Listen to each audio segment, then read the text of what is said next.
1994 সালে ফেব্রুয়ারি মাসের 18 তারিখ এক ছোট পরিবারে জন্মগ্রহণ করেন এক শিশু।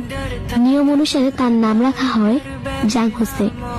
সেদিনে সে ছোট্ট জাং হোসে কোনোদিনও ভাবতে পারেননি সে একদিন বিটিএস মেম্বার হবে। ছোট এক পরিবার থেকে বের হয়ে আসা সে জাং হোসে আজ বিটিএস মেম্বার যে হোক।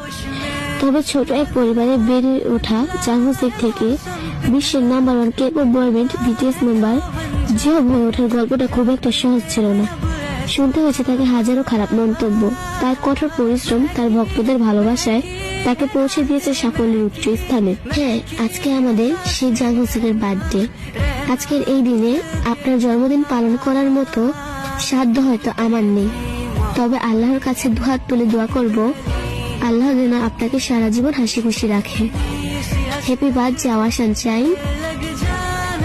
I wish you happy birthday, happy birthday, happy birthday.